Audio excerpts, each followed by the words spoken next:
Fala aí pessoal, tudo bem? Você deve estar estranhando, né? Essa aula está um pouquinho diferente, não estou aparecendo, mas a gente vai tentar esse novo método aí de ensino, vamos ver se vocês vão gostar. A aula de hoje é fontes de energia, mais especificamente fontes de energia não renováveis, né? Mas aqui logo no título a gente já tem algumas questões que a gente precisa resolver, né? Primeiramente, essa palavra gigantesca que está aqui na tela, energia, ela não é tão intuitiva assim, né? A gente precisa descobrir, a gente precisa entender o que é de fato energia. Depois de entendido o que é energia, a gente precisa entender o que é uma fonte de energia não renovável.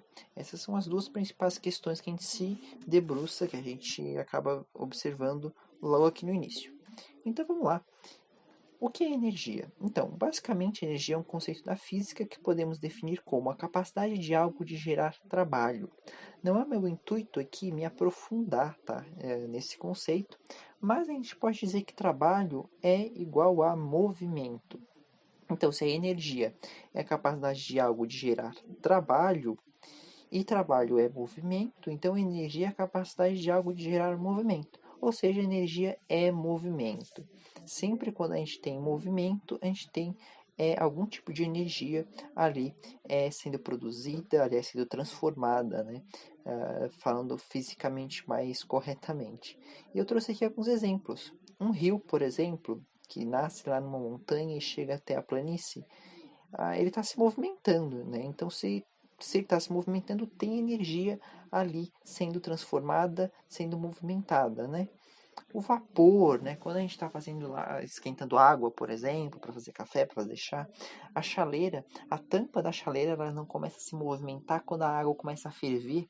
Isso quer dizer que o vapor de água que está passando do estado líquido para o estado gasoso, ele está movimentando, ele está fazendo uma força que é capaz de movimentar a tampa da chaleira. Logo, a gente tem movimento, a gente tem energia. E por último, o vento, né? A própria conceituação de vento, que é ar em movimento, está aí subentendido, se tem movimento, tem energia. Vamos lembrar, né, claro, que existem diversos outros exemplos, né? O meu braço se movimentando agora, por exemplo, poderia ser um exemplo de energia sendo gasta, uma energia que eu consegui através dos alimentos e agora eu estou usando para movimentar o meu braço, ok? Mas vamos para as classificações dessa energia, né? Que talvez isso seja até mais importante para a gente. A primeira classificação ela é bastante simples, tá? É uma classificação entre energia primária e secundária. Basicamente, a energia primária é aquela que vem diretamente da natureza. Por exemplo, o petróleo, o gás natural, a energia hidrelétrica, enfim, tudo isso é energia primária.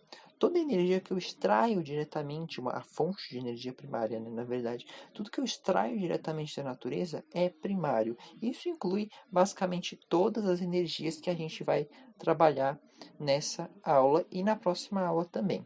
Agora, as fontes de energia secundárias são aquelas que provêm da transformação de fontes de energia pré-existentes. Por exemplo, a gasolina. A gasolina, por exemplo, é uma fonte energética. A partir do ponto que ela está dentro do carro, por exemplo, ela está sendo responsável pela movimentação daquele carro. Ou seja, é uma fonte energética. Só que a gasolina, ela não é encontrada na natureza como gasolina. Na verdade, o que é encontrado é o petróleo. E o petróleo ele é transformado em gasolina, ou seja, ocorre uma transformação. É uma fonte de energia secundária.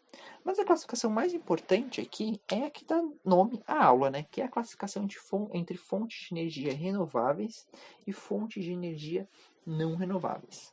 Basicamente, as fontes de energia renováveis são aquelas que se renovam dentro de um tempo biológico, enquanto que as fontes de energia não renováveis são aquelas que se renovam sob o tempo geológico.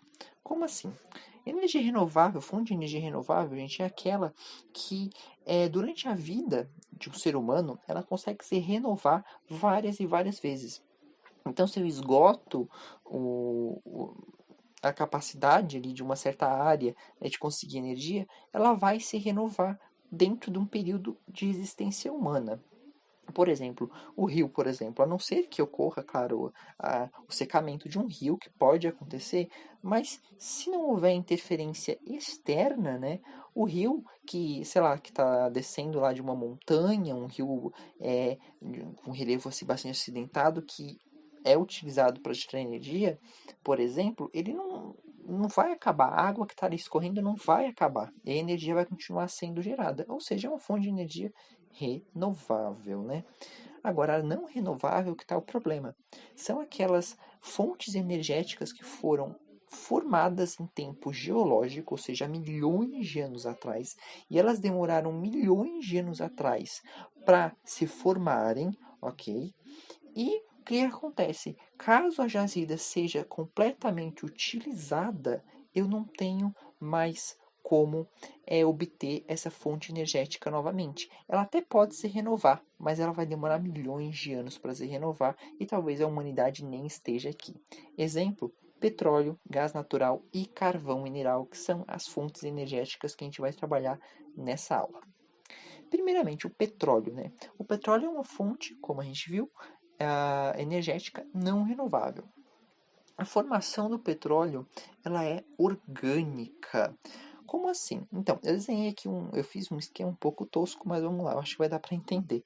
Eu tenho um oceano, né? E no fundo eu tenho o assoalho oceânico, né? Aqui o oceano e aqui o assoalho. O assoalho oceânico é como se fosse o chão dos oceanos, tá? O que acontece? Os animais que vivem aqui, que habitam esse oceano, as plantas que estão aqui embaixo, elas morrem, né?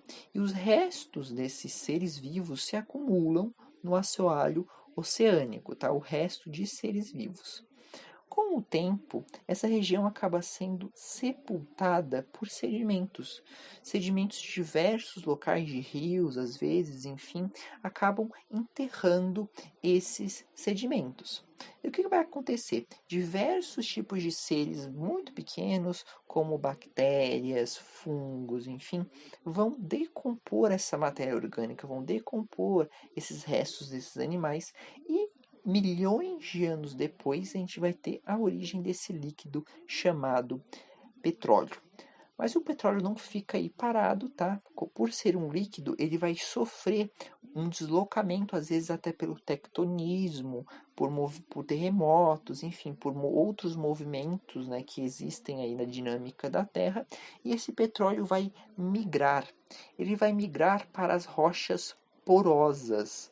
Por que para as rochas porosas? Porque rochas porosas são rochas que têm pequenos furos, pequenos buracos, às vezes muito pequenos, às vezes não tão pequenos assim, onde o petróleo vai conseguir se armazenar. E as rochas que têm esse tipo de característica, né, são rochas sedimentares, ok? Exemplo, o arenito e o calcário.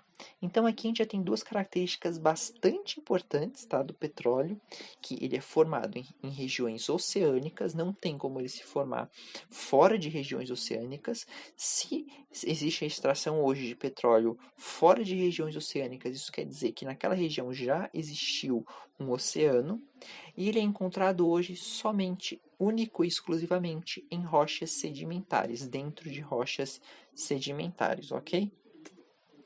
Mas vamos lá, o petróleo é uma fonte energética com várias utilidades, né? E aqui eu tenho desenhado o que a gente chama de torre de fracionamento, que é uma torre que ela vai ser responsável por gerar os derivados do petróleo, ou seja, outros elementos que são provenientes do petróleo e vão ter N utilidades para a nossa sociedade. Essa torre de fracionamento, basicamente, ela vai ser responsável por aquecer o petróleo, ok? Isso geralmente ocorre em indústrias que nós vamos chamar de refinarias. Isso é bastante importante. Nós vamos chamar essas indústrias de refinarias. Então, o que vai acontecer, né? Aqui nessa camada mais baixa da torre de fracionamento, eu vou ter a geração do asfalto. E daí subindo, eu vou ter a geração do óleo lubrificante, do óleo combustível, do querosene, da gasolina e lá por último o GLP, que é o gás liquefeito de petróleo, o gás de cozinha. É preciso decorar tudo isso? Não. Só é importante salientar aqui que, por exemplo, a gasolina ela é obtida no alto dessa torre de fracionamento. Isso quer dizer que a gasolina ela é mais difícil de se obter do petróleo do que o asfalto. Então é muito comum a gente encontrar alguns tipos de petróleo de baixa qualidade que a gente consegue obter o asfalto, mas a gente não consegue obter a gasolina. Isso é importante salientar. Mas notem, eu consigo diversos produtos só a partir do petróleo. Vamos lá, algumas utilidades, então combustível, como eu já falei, a gasolina, asfalto e a indústria química, tá? A roupa que eu estou usando, a caneta que você está usando para escrever, pelo menos eu espero, né? Para copiar o que eu estou passando nessa aula, vem do petróleo. Então existem muitas utilidades, tanto como o petróleo como matéria-prima, tanto quanto fonte energética. E isso vai causar uma questão geopolítica bastante importante. Isso porque ocorre o que a gente chama de concentração da localização das jazidas. Isso é muito importante. O petróleo não está muito bem distribuído no mundo. Isso quer dizer que os países que concentram as jazidas petrolíferas, eles vão ter uma força geopolítica sobre os outros. As principais jazidas petrolíferas onde estarão? Vale lembrar, jazida é a área onde a gente encontra o acúmulo de uma fonte energética, nesse caso, o petróleo. Destaques, vamos lá. A Venezuela é o país que tem a maior quantidade, né, de petróleo em seu território, especialmente aqui no oeste do país, no Lago de Maracaibo, ok? Não quer dizer que esse petróleo é explorado, tá? Mas quer dizer que petróleo existe ali. Outra região é aqui, no Golfo do México, que também tem muito petróleo, fazendo o México ser um país produtor de petróleo, e também os estados do sul dos Estados Unidos. Ainda na América, destaque para o Canadá. O Canadá tem uma grande produção de petróleo e, inclusive, 90% do petróleo importado pelos Estados Unidos vem do Canadá. Aqui, né, na Eufrásia, né, Europa, África e Ásia, existem duas concentrações. O primeiro é a Rússia, né, a gente tem uma exploração forte de petróleo aqui na Sibéria, no norte do país, né, numa região bastante fria. E, claro, aqui, o Oriente Médio, né? Obviamente, como todos já devem ter visto em telejornais, uma região bastante conflituosa. E essa região vai ter uma quantidade de jazidas e de exploração, de produção de petróleo muito elevada. Destaques aqui para a Arábia Saudita, para o Iraque e para o Irã, ok? Vamos seguir. Ao mesmo tempo que existe uma concentração na localização das jazidas, a gente também tem uma concentração no consumo de petróleo. E, em geral, nesse caso, nesse mapa é dividido pela população, né? É um consumo relativo à população. Mas a gente pode notar que muitas regiões desenvolvidas, por exemplo, a Europa, que não produz assim tanto petróleo, consome muito petróleo. Olha aqui, o Benelux, Bélgica, Holanda e Luxemburgo, aqui com uma tonalidade bem escura. Aqui esse país, a Noruega, perdão, também uma concentração muito elevada. América do Norte, Canadá, Estados Unidos, Japão, Coreia do Sul, aqui na Ásia, Austrália, Nova Zelândia, ou seja, são países desenvolvidos. Aqui, claro, a Arábia Saudita e alguns países do Oriente Médio que produzem muito petróleo também consomem muito petróleo, tá? Então isso obviamente cria uma questão geopolítica importante, né? Durante muito tempo, essas empresas aqui dominavam o xadrez geopolítico quando o assunto é petróleo. Essas são as tais 7 irmãs. A Exxon, a Mobil, que naquela época eram separadas, lá nos anos 60, a Texaco, a Amoco, a Shell, a BP e a Chevron. Dessas, todas são americanas, exceto a BP, que é inglesa, e a Shell, que é holandesa, tá? Então isso quer dizer que todo o mercado era controlado por essas poucas empresas. Elas controlavam produção e preço. Então, os países produtores de petróleo começaram a pensar: poxa, isso não é justo. Empresas de países, como a gente viu, que não têm uma quantidade de jazidas de petróleo tão elevadas, controlam um comércio que controlam toda uma geopolítica de um produto que é extraído no nosso território. Foi aí que, durante ainda na década de 70, foi criada a OPEP, a Organização dos Países Exportadores de Petróleo. E aqui está a bandeira da OPEP, que incluía países do Oriente Médio, da África e da América Latina. No caso da América Latina, incluía a Venezuela e o Equador. Esses países começaram a propor um controle da produção, criando cotas, isso claro, para não ter uma grande produção de petróleo, né, e não desvalorizar o produto, porque vamos pensar, se tem muito produto no mercado, o valor cai, né? Então esses países começaram a propor cotas, cada país ia produzir uma certa quantidade de petróleo para não desvalorizar o produto e controlar automaticamente os preços. Então todo o poder geopolítico que estava aqui, nas sete irmãs, pulou para cá, para a OPEP, para esses países que se tornaram protagonistas do xadrez geopolítico mundial. E tiveram dois momentos bastante importantes onde essa força geopolítica da OPEP se fez muito presente, que foi no chamado choque do petróleo. Por exemplo, em 73 ocorria a tal guerra de Yom Kippur entre os países árabes e o Estado de Israel. E as potências ocidentais, Estados Unidos e Europa, apoiaram Israel. Então, como uma retaliação, esses países da OPEP, que são de maioria muçulmana, são de maioria árabe em geral, sentaram para conversar e definiram que o preço do petróleo iria aumentar 3, 4 vezes, ok? Isso trouxe uma crise mundial. Afinal, os países agora esses países que tinham que importar o petróleo tinham que pagar muito mais para importação. Em 1979, tá? Ocorre a tal Revolução Iraniana, que daí foi mais em relação à queda da produção de petróleo lá no Irã. E por isso ocorreu mais um choque do petróleo. Eu tenho uma aula no canal sobre a questão palestina, eu recomendo que você assista para entender melhor essa questão aqui de 1973. Então, esse é o petróleo. Vamos lá, carvão mineral, a segunda fonte energética não renovável que a gente vai trabalhar aqui na aula. A origem do carvão mineral ela também é orgânica, mas agora tem um esqueminha um pouco diferente. Enquanto lá eu tinha um oceano, aqui eu tenho terra firme, aqui o solo, por exemplo, e algumas arvorezinhas, um SVG tosco que eu achei na internet.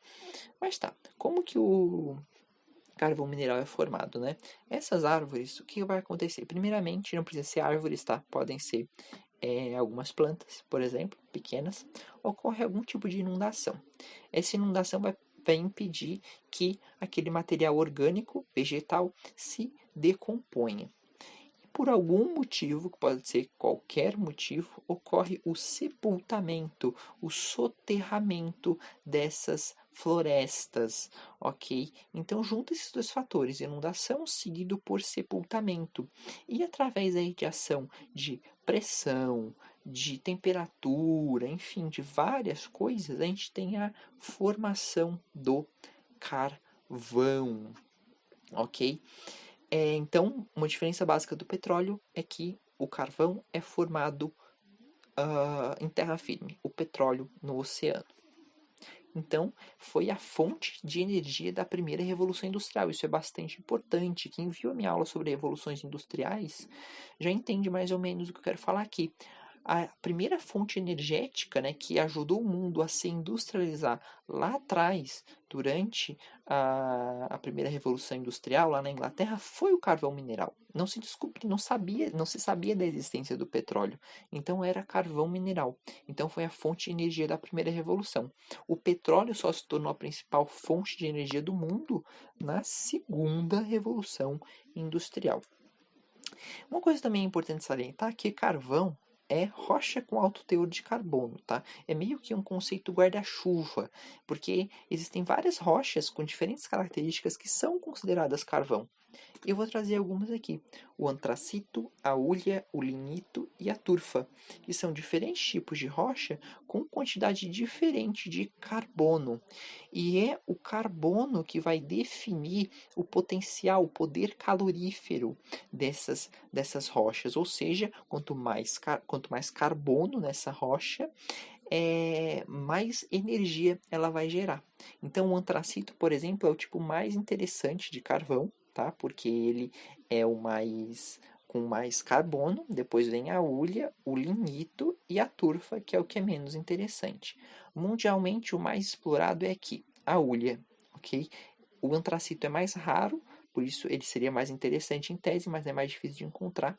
Então, a hulha acaba sendo a principal produção mundial. Vamos lá. O petróleo tem várias utilidades, né? Vamos ver se o carvão tem também.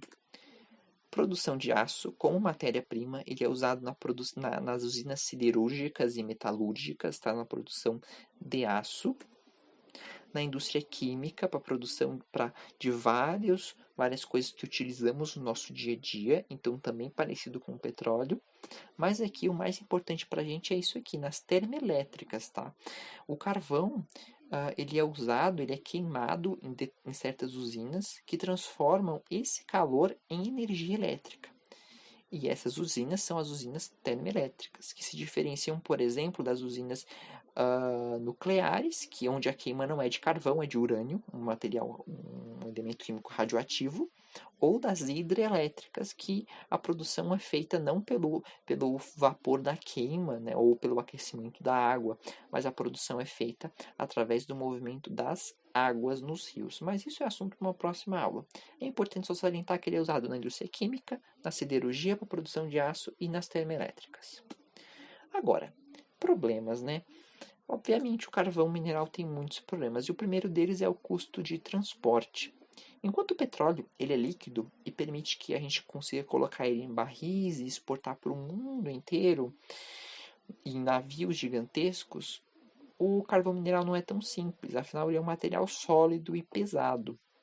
Então, para ter esse transporte, é necessário muitas vezes a construção de obras de infraestrutura como ferrovias, ok? Que ajudam a baratear o preço do carvão. Mesmo assim, é bastante difícil e complicado transportar muito mais que o petróleo. E, talvez o mais importante, o carvão mineral é dessas três fontes energéticas que eu vou apresentar na aula de hoje, o mais poluente, ok? Com certeza disparado, tanto que ele vem sendo abandonado desde do descobrimento do petróleo, embora tenha retomado ultimamente, junto com técnicas, né, que as indústrias conseguiram arrumar de filtragem dessa poluição. Agora vamos para o último, o gás natural. Não tem muito segredo, o gás natural também é não renovável e ele é irmão do petróleo. Lá atrás, quando eu expliquei, né, a formação do petróleo, é só imaginar que junto com aquela camada de líquido que é o petróleo, a gente tem a formação de um gás. E esse gás é o gás natural. Então não tem muito segredo.